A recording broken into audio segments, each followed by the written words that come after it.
During open enrollment period, we get a lot of questions about whether or not somebody should switch from their supplemental plan that they're on over to an Advantage plan. And there's no one blanket statement that applies to everyone, and we don't believe that one is necessarily better than the other, but you do need to understand the differences so that you can make a wise and informed decision about your coverage for the future. So there's 4 things that I want to teach you about switching from a supplemental plan over to an Advantage plan. First, I want you to understand that a supplemental plan is a premium-based coverage, meaning you pay your monthly premium, whatever that is, and beyond that, you have very little out-of-pocket expense. If you're on an F plan, it covers 100% of all the bills. If you're on a G plan, you are responsible for the Medicare Part B deductible, and once you've paid that Medicare Part B deductible, the plan will kick in and pay everything else. So you won't get any bills.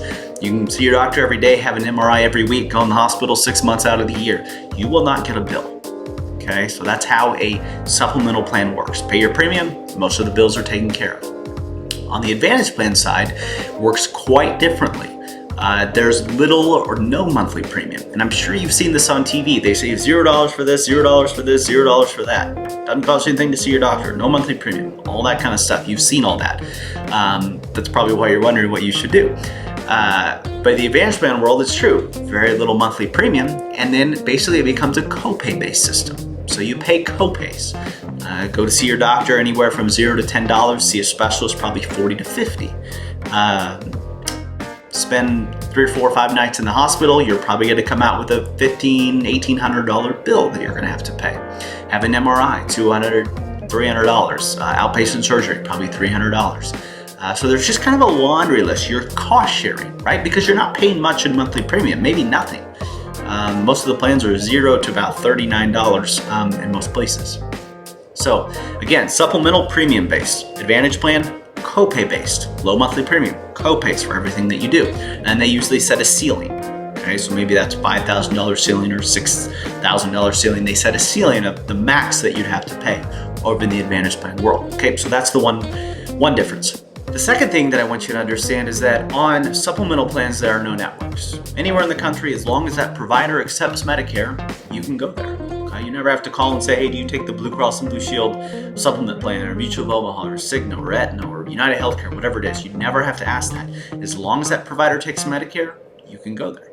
Over in the Advantage plan world, you have networks. Okay, so you're going to be restricted to going to whatever those, that plan has a network. You got to live within that network. If you go outside of that network, it becomes very expensive. On a PPO plan, you can go out of network. You cost share about 50-50, so it's very expensive. On an HMO, you just simply can't go out of network. Okay? Places like MD Anderson and Mayo Clinic usually just don't take Advantage plans, so you begin to lose access to some of those specialty clinics. So that's another thing to know. Networks are going to become a reality in the Advantage plan. Thirdly, there are pre-certifications in Advantage plans. Okay, and what do I mean by that? Well, in the Advantage plan world, you now have the insurance company that is in control or responsible for your health care. So they have the ability to approve or deny a claim or a service or a procedure. So things like MRIs, we get stories all the time. Hey, I had to wait 6 weeks before, the insurance company would approve my MRI. So things like that happen. I talked to somebody 2 or 3 weeks ago. The doctor ordered her to have a hip replacement. The Advantage plan company came back and said, nope, 9 months of rehab before we'll approve that. So she had to go through 9 months of rehab and then get the hip replacement. So over in the supplemental plan world, things like that just don't happen. Your doctor orders it, it's going to get done. Now, I'm not trying to necessarily scare you, but that is a reality. That's one of the things that we get common complaints about, is this issue of pre-certifications, getting things approved. So that's another thing to know. Finally, and maybe this is the most important, is switching. Everyone thinks that during open enrollment period you can switch back and forth. That is not the case. Okay, when it comes to a supplemental plan, whenever you first went on Medicare, you were given a once-in-a-lifetime right to have whatever supplemental plan you want without any sort of medical qualifying. Okay, so you could have had COPD, been on oxygen, and undergoing cancer treatment, and needed a hip replacement next week, and they would have taken you. There's nothing they could have done about it. Okay, pre-existing conditions didn't matter. You were guaranteed to have whatever supplemental plan you want. However, let's say you've been on that for a couple years and you say, I'm going to try the Advantage plan. I've seen a lot of TV commercials. Seems like I could save a lot of money. So you do that, you get your little dental benefit and vision benefit and silver sneakers, and it works great for you. 2-3 years down the road, something changes in your health. You're starting to get hit with all these copays, and you say, man, I really want to get back over to my supplemental plan. And if that is the case, just know you're going to have to medically qualify to get back over to the supplemental plan. And usually the reason people switch is because something changes in their health. And by that point, it's too late. Okay, it's kind of like waiting until the bathroom's on fire to get homeowners insurance. It's just too late.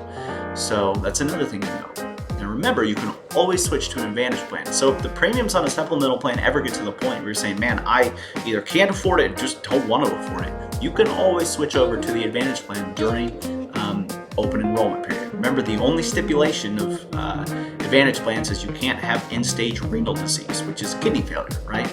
So, as long as you're not doing that and on dialysis and all that, you can get on an Advantage plan. But to switch back to a supplemental plan, you've got to medically qualify. So those are the 4 main things. We realize you're getting inundated with commercials. You probably have agents knocking on your doors trying to sell you an Advantage plan. Just remember, all those commercials are telling you all the pros, none of the cons. So hopefully this video was helpful.